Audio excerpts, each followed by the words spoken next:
you're the host.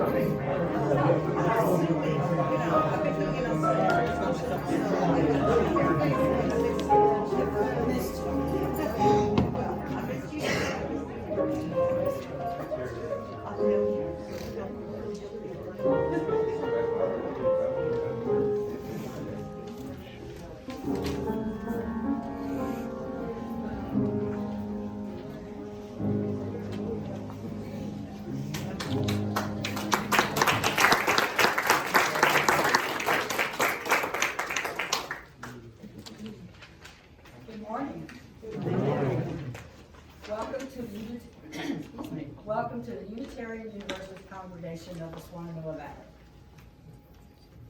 We are a welcoming congregation, diverse in faith, history, and spirituality, but supporting one another in our search for spiritual meaning and growth through learning, community, and service.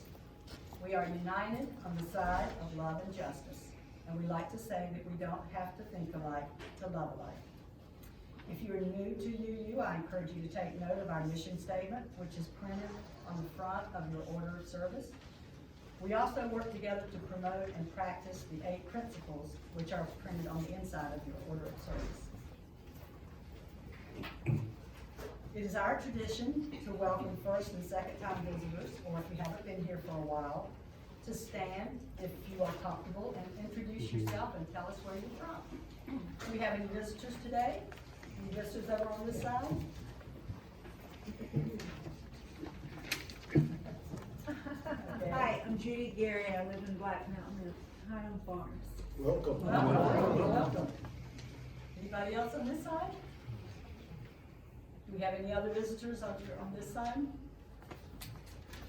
Hi, I'm Emily. I've been here a few times, but I recently just moved to right down the street here in Black Mountain, so I walked here today.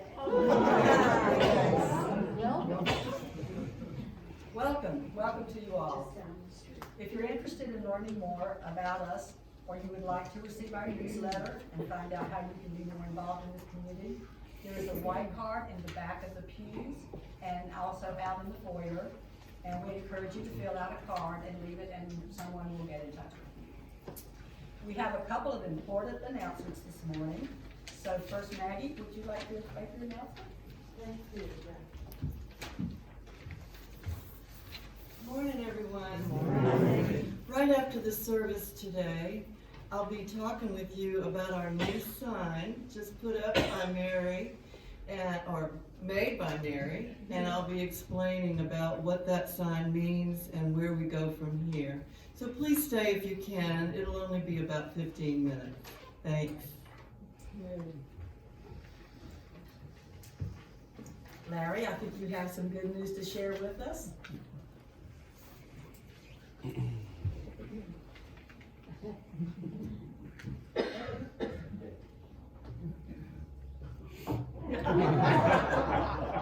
right? So some of you may be aware that there was an auction, and it's finally done. So some of you will probably be glad that you're not going to get any more emails about the auction because it's over. But we had said we would try and raise $10,000, and we ended up at $11,630. And we had a great time with wonderful food provided by Alice and her crew, and entertainment by Spence and his crew, and just had a wonderful time last night. And in case you missed it and you're feeling really bad about it and you really wanted to contribute more, there's more. So if you think this is cute, or if you want one of these wonderful scarves for just $5, see me after service, and I have these things, and we'd be happy to have you contribute more to them. Thank you.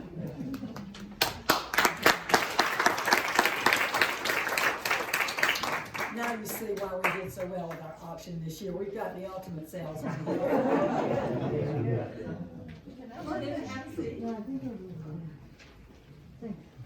Just a reminder to please silence your cell phones.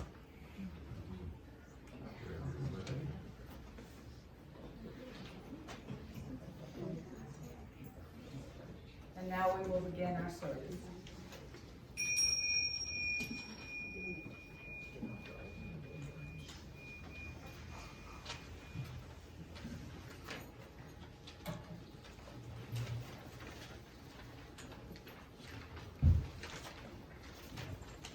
Good morning, everyone. Good morning. Wonderful news. Let's give them another hand.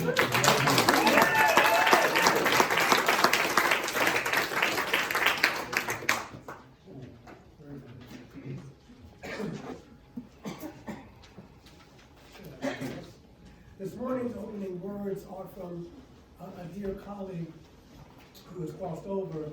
I worked with her at Brooklyn Unitarian Universalist Congregation, the Reverend Orlando Brugnola. You can't hear me? Not very loud. Okay, I'll repeat it. This morning's opening words are from a dear friend of mine who has already crossed over to the next leg of her journey. Her name was Reverend Orlando Brugnola. She was the co-minister at the Unitarian Universalist Congregation of Brooklyn.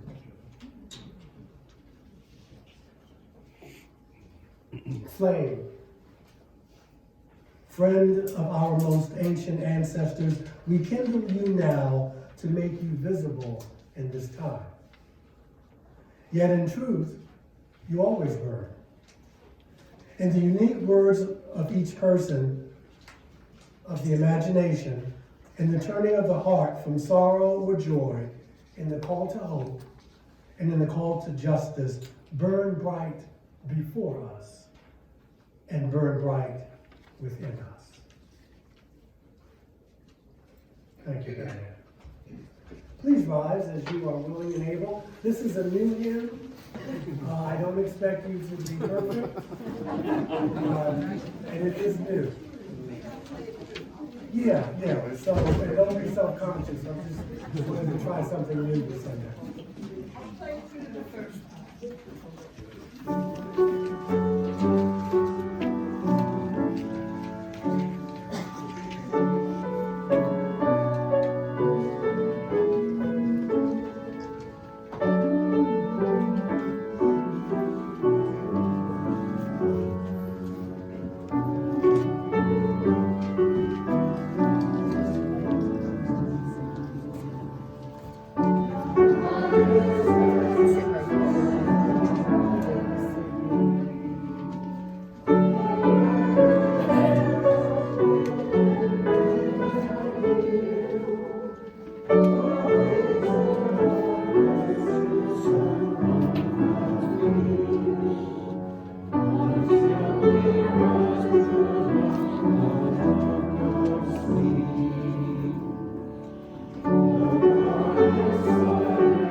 Please be seated.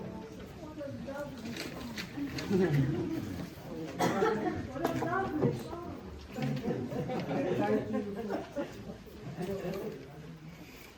just wanted to try something new. So, and we'll do it again. It's a pretty hymn. Please turn to, at the back of your head roll, reading number 444. It's called This House, and we will read this responsibly. This house is for the ingathering of nature and human nature. It is a house of friendships, for pain and trouble, It is a house of freedom, guarding the dignity and worth of every person. It offers a platform for free voice, for declaring both the times of security and danger, the full and undivided conflict of opinion. It is a house of truth seeking, where scientists can encourage devotion to their quest, and where mystics can abide in a community of searchers. It is a house of art, adorning its celebrations with melodies and handiworks. It is a house of prophecy, outrunning times past and times present, in visions of growth and progress. This house is a cradle for our dreams, the workshop of our common endeavor. Alrighty, so now, and let me ask you something. Do you want to make that announcement instead of me? Because you're here. Okay, come on up. This is a time of joys and concerns where we ask you to come and share a joy, a concern, or a sorrow. And the floor is yours, the mic is here, and it's all yours. Good morning. Good morning. I'm Anne Silverman, and I have a joy and a concern. Or sorrow. The joy is I've had a car for all my life practically. The sorrow is I have had to sell it. I can no longer drive. I can't see well enough to drive. So I've decided that it was not safe. And my son sold my car. In one day. Thank you. Call us if you need a ride. We want to thank Susan Early for being gracious enough to, and her husband for gracious enough to bring you here, correct? Susan Early? Sir, Susan Yeah. Curley. So thank you, Susan. Thank you, so she brings me every Sunday now. Thank you, Susan. The floor is yours, ladies.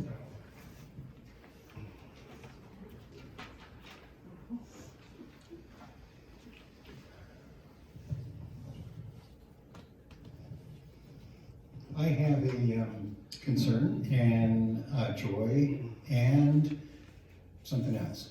So the concern, and many of you already know this, our friend Barbara Rogers is going through shingles right now. She was glad to find out it was not COVID or flu, but it is shingles. So that's my concern. My joy is many of you know that my girlfriend Marty went through minor eye surgery last week, and she's doing great. The surgery went great, and her recovery is going well. She's not here because she thought if she walked through the door, you would all think I was beating her. So she didn't want me to have to deal with that, so she's not here. And my something else is I forgot during my announcement on the auction, there are several items, if you already bought something that are in the back RV room, or I have envelopes, so see me after service and get that squared away. For many of you who are wondering, how do I get what I bought? We were hoping that was going to come out on the sheet. It didn't. So if you get in touch with me or Evan, we can tell you how to go about getting it. Yes, Nate? And how do you pay cash for what you bought? So, See Evan afterwards. Yeah.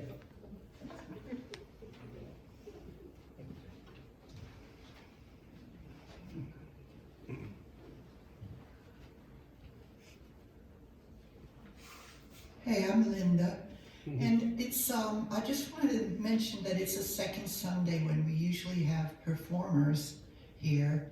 Our first lineup that I had from 6 months ago was Phil Freiberger, who's passed. And then I had Mary Ann Vale. She's performed for us as a violist a number of times, and she's going through some health challenges too, so it's just us today.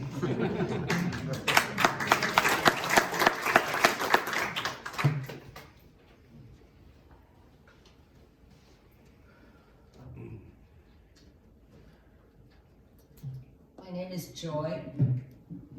I have a concern, an oddball thing, and a joy. So the concern is, if anyone has a recommendation of a therapist that's not super expensive, I'd love to know. And the oddball thing is, where would I go to buy a printer? And the joy is absolutely last night. It was fabulous.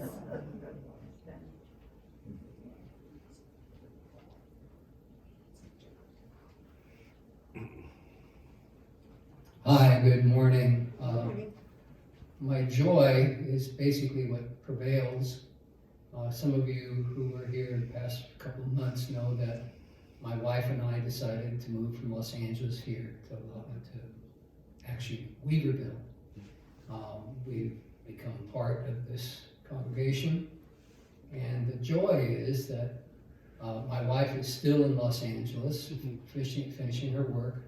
She will be coming to visit for a short time for Thanksgiving, which is a real joy, and then she will be able to move back here in mid-December.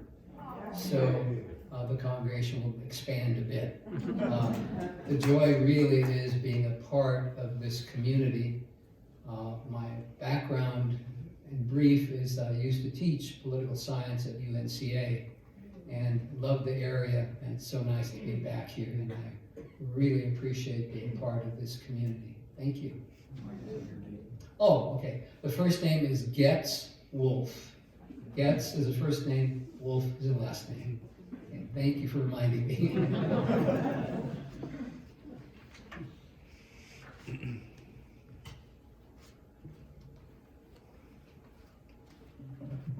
Hello, I'm Maggie Moon, and something really cool happened last night that some of you may not know about. If you were here, I donated a flapper dress that was a vintage, beautiful dress. It didn't fit me, or I would have kept it, but I donated it, and the people who bought it, who was that, Larry, do you know? Ellen, And Neil, Ellen and Neil. Ellen Kirshner and her husband bought the dress, and the young woman who modeled it was a friend of Heidi's daughter, Cora. Her name was Taya, and she was a little nervous about doing it at first, but then she rose to the occasion, and she wowed us with her flapper dress. Well, Ellen and her husband gave her the dress.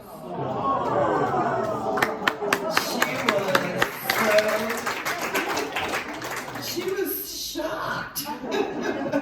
But she said her mother has a flapper dress, so they're going to have a flapper party. I thought y'all would like to know that outcome.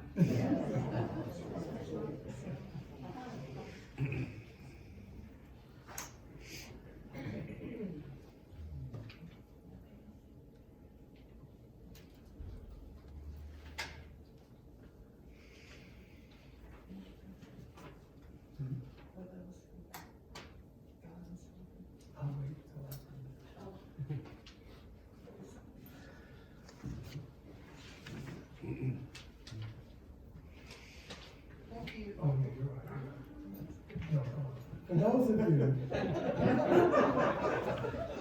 those of you, it's always an adventure, isn't it? Who decided not to, she's my brave one, who decided not to come up for whatever reason. We know where you live, we know where you live. But we want to just say that we keep you in our hearts and in our minds. And Linda is making extra money for reminding me of what I should do as a minister. So, after you.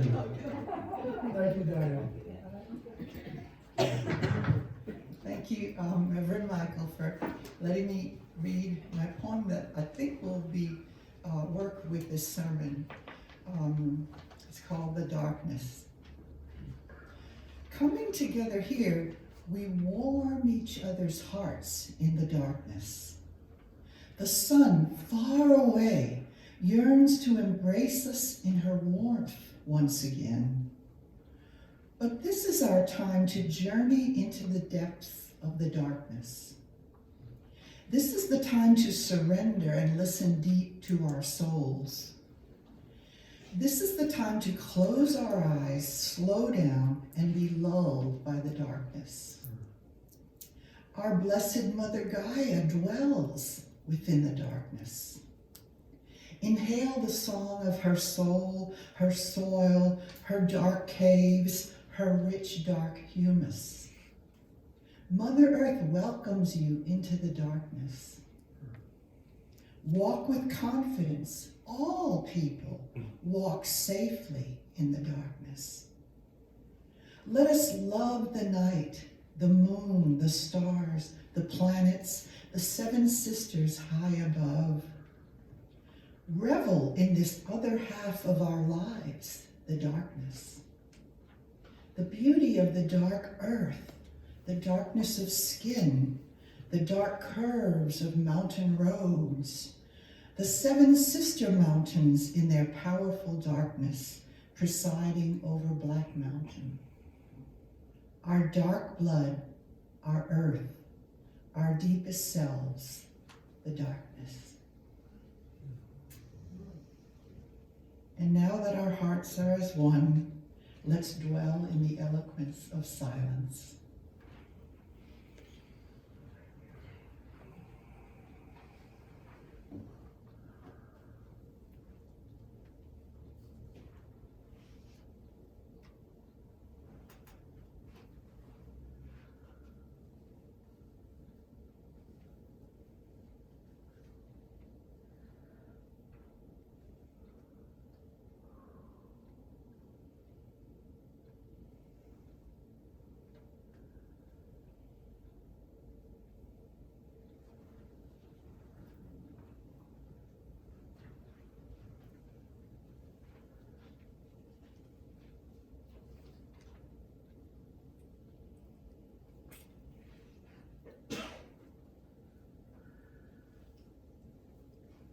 And so it is.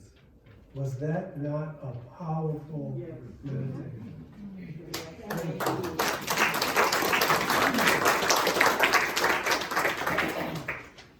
All right. Moving on. My favorite philosopher, William James, reminds us that the greatest use of life is to spend it on something that will outlast it. And so in that spirit, we will now collect this morning's offering.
I want to begin with some words of Rilke. He writes, "You darkness of whom I am born, I love you more than the flame that limits the world to the circle it illumines and excludes all of the rest. But the dark embraces everything, shapes and shadows, creatures and me, people and nations, just as they are. It lets me imagine a great presence staring beside me. I believe in the night. The idea of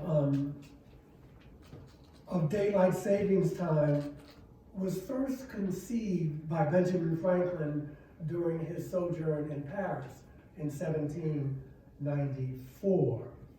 But the idea was first advocated seriously by a man from London. He was an architect, he was a builder. His name was William Willett. And he wrote a pamphlet called The Waste of Daylight. He wrote that in 1907. And he proposed that one should advance their clocks 20 minutes on each of the 4 Sundays in April. And then you turn them back by the same amount on 4 Sundays in September. And so one morning, Brother Willard was going on a ride, and he was struck by the fact that the blinds of nearly all of the houses were closed, even though the sun had fully risen. When someone asked him why he just wouldn't get up an hour earlier, his reply was, "What?" In his pamphlet, The Waste of Daylight, he writes, "Everyone appreciates the long light evenings, and everyone laments their shortage as autumn approaches. Everyone has given utterance to regret that the clear, bright light of an early morning during spring and summer months is so seldom seen or used," end quote. So in 1918, daylight savings time was introduced as a temporary measure during the First World War as a way of conserving energy and providing more usable daylight hours. Germany was the first to use it in 1916. Now, there are pros and cons to the issue. Don't have time to get into any of that this morning. However, last Sunday, November 7th, daylight savings time officially ended for 2021. I hope you remembered that. I met some people who totally forgot, and they still have their jobs. This can be a depressing time for many people. We awake in darkness, and by the time some of us get home and running our errands and whatever we do during the day, getting home from work, it is dark. So losing an hour of light in the evening can affect our mood and even cause depression for some folks, and not to mention disturbing our sleep patterns. My daughter, who's a bundle of energy, last week, she's 15 and she's very active. She's a scholar athlete kind of thing. And she said, "Dad," she was so exhausted, and she said, my body has not adjusted to daylight savings time. So, in short, turning back the clock can also affect our moods. And this is not to be taken lightly, no pun intended. But my prayer this morning is that our gathering this morning, that we invoke the spirit of life, which is present in darkness and in our darkest times of rest, of love, of joy, and pain. Liberal religion, in fact, our American way of life, is often considered to have been born in the 18th century, during the period of enlightenment. Now, the Enlightenment is usually thought of as a tremendous and positive step in human evolution, and some would argue, yeah, but it's kind of a Eurocentric step, and we could argue that, but it's a shift of emphasis from mystery to reason, and from myth to fact. Life became a series of questions to be answered and problems to be solved. Now, of course, Soren Kierkegaard, the Christian Danish theologian and philosopher, disagreed. He said that life is not a problem to be solved, but it's a mystery to be lived. But everybody didn't agree with Brother Kierkegaard. And so science and technology developed and flourished and became the central focus of much of Western civilization. Isn't this amazing? I got all of this from daylight savings time. I need to not have so much wine on Saturday evenings. But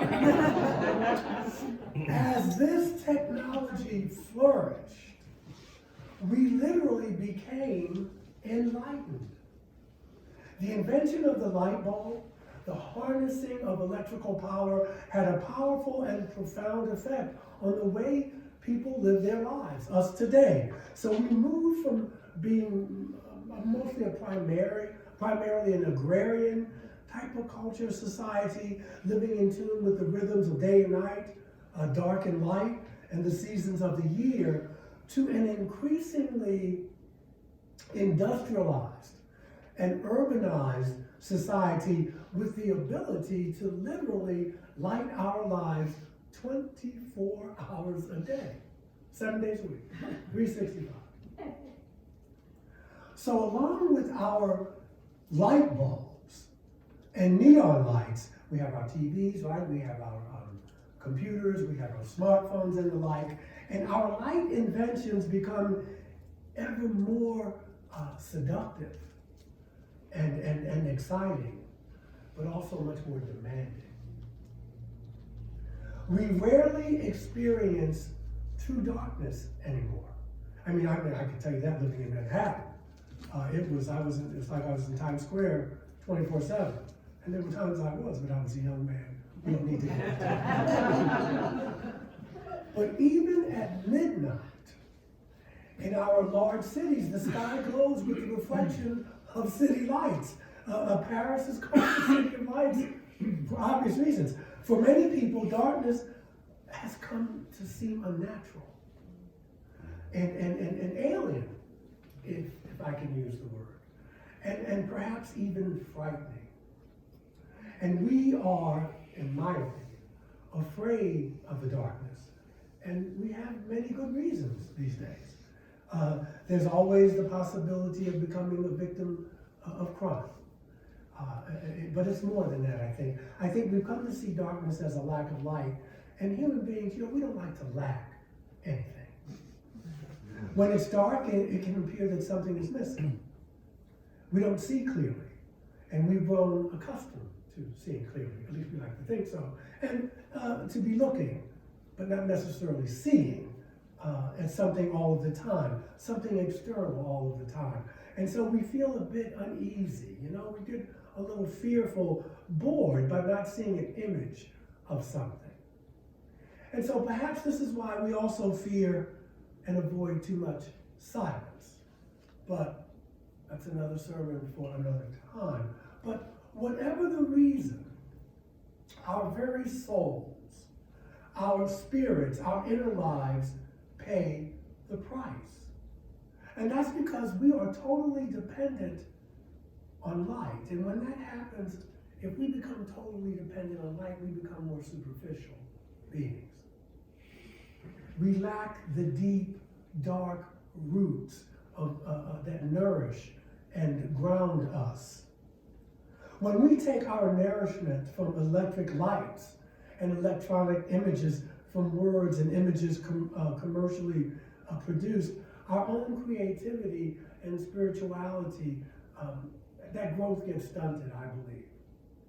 And so even when our focus is on our own words and our own pictures, we need the contrast.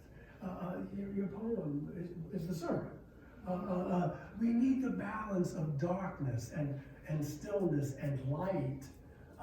And darkness is still, to this day, equated with sin and evil, and light with goodness and salvation. We talk about people seeing the light, or, if you're going down that tunnel for the last time, you're going to the light. You see what I'm saying? Or you're coming into the light, or carrying the light within. But yet we don't talk much about dreaming in the dark, or letting the darkness, envelop you. We don't talk too much about that. Darkness is something to be overcome. You see, it is to be vanquished, escaped from, and we won't even go into the race thing. Thank God, or whoever, that our bodies know darkness as a friend. For example, many of us have been conceived in the dark during long, dark nights of lovemaking. I love that sentence. That's from the Malbec on that Saturday. Or what theologian Matthew Fox calls the dark sacrament of love and intimacy and sensuality. As we spent the first 9 months of our fetal development in the womb, which was dark but sheltering, not fearful. In fact, it is the existing, it's exiting the womb that gets our attention. It frightens us and causes us to cry. You see that light and you're not warm and the liquid and you're with mama and it's like, what have I done?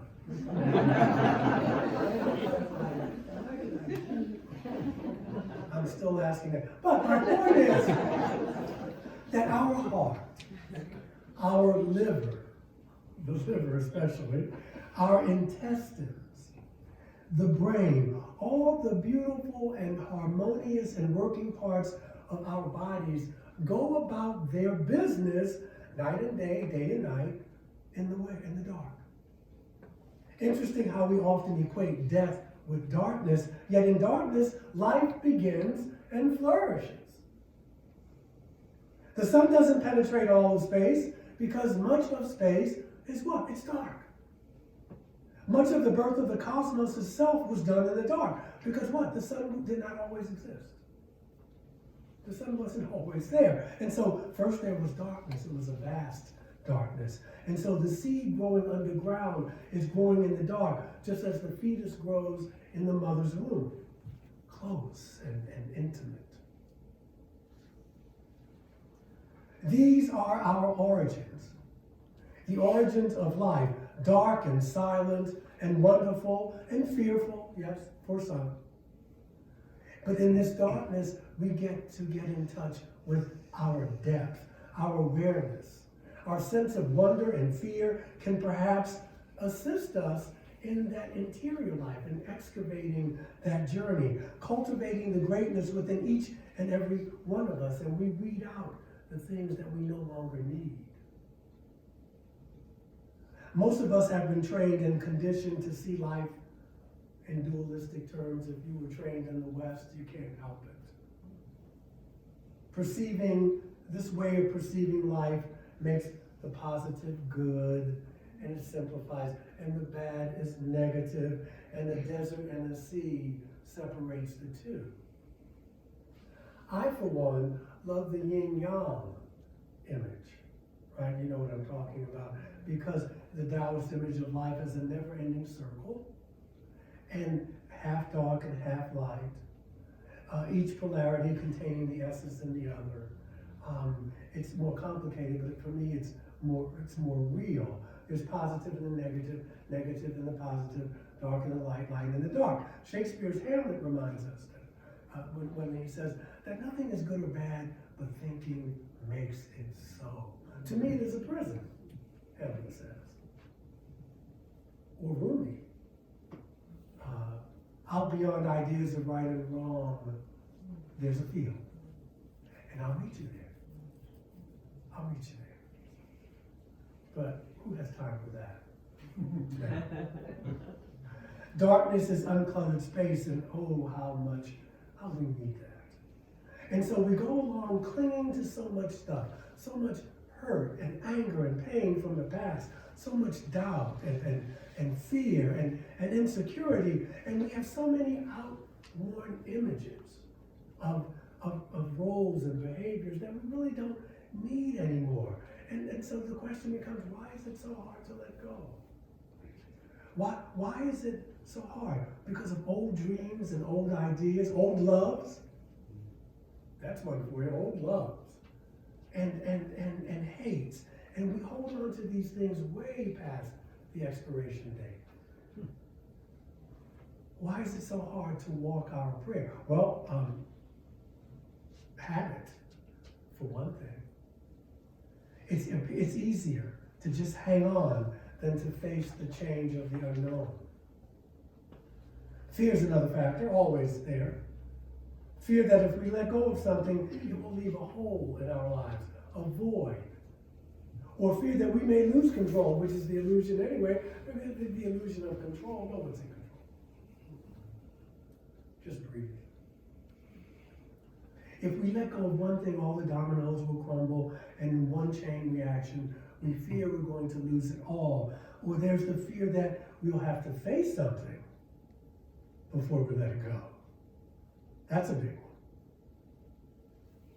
Letting go means that we don't have to cling too tightly to the ego. We don't want to cling too tightly to, for instance, to the materialism of a consumer society. We don't want to be defined or imprisoned by the norms of a dysfunctional culture. This is what it means to be in the world, but not of the world. We don't want to be dissatisfied in being ourselves. We don't want to project our attitudes and fears, our disappointments or guilt onto other people. Don't want to do that, at least not intentionally. Letting go means allowing pain to be pain. If you heard nothing else, you need to hear that. You need to be reminded. We know all this. Everything I say up here pretty much every Sunday, you already know. It's just my job is to remind you. And then I remind myself.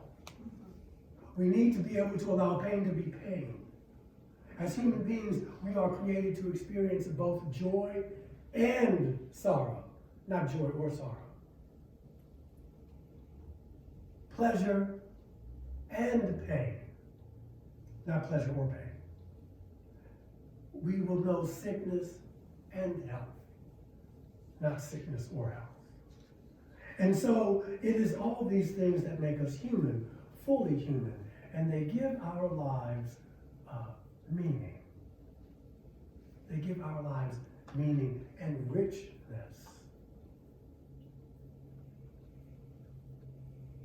Most likely, many of us here this morning are living with some degree of pain, whether it is physical, emotional, or psychological.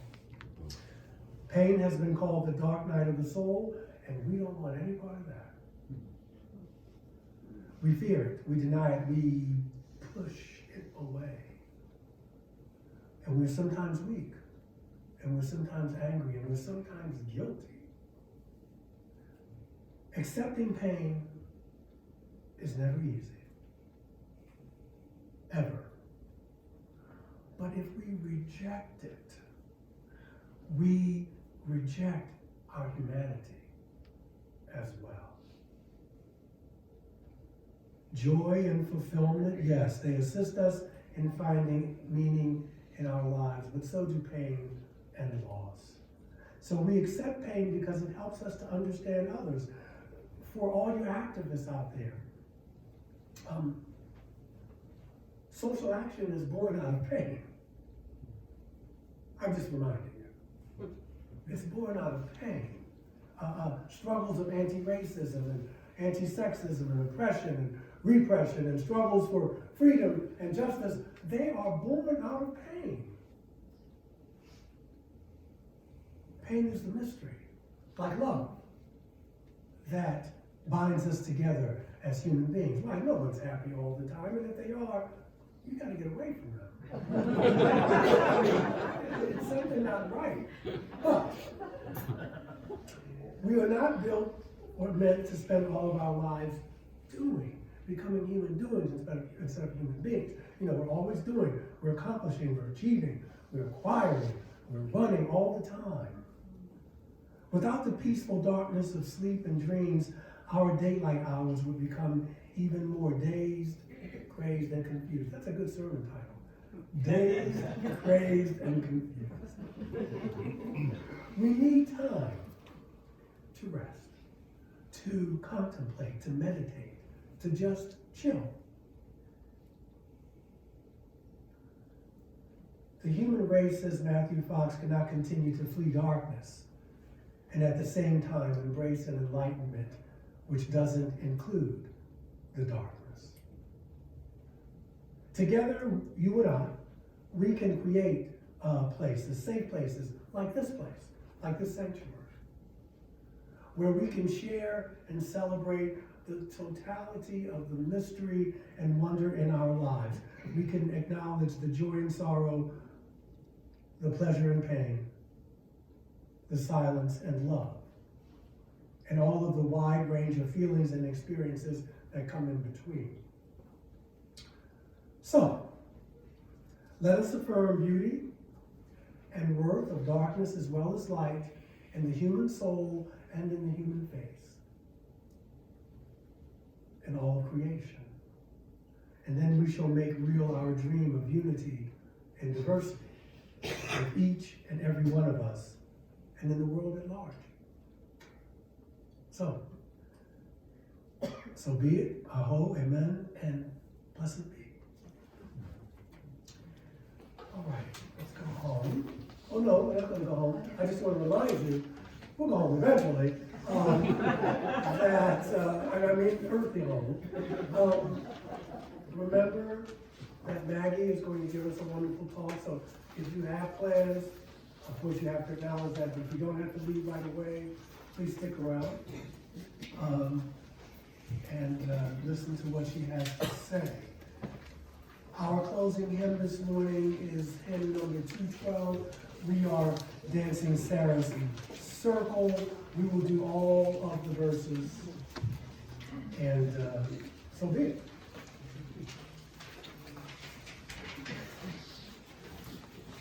Yeah, would you like to get up and do it, please?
May love hallow every home and every heart. May the light of truth shine bright among you and bless you with wisdom and strength and peace for the week ahead. Thank you. Thank you. We're getting close. Well, you'll hear about it. Got a nice sermon for you for Thanksgiving. Christmas Eve service is at 5:30. You'll hear about it, but 5:30. It's going to be great, like it always is. All right? Okay. So, there we go. Where is my friend Maddie? Julia,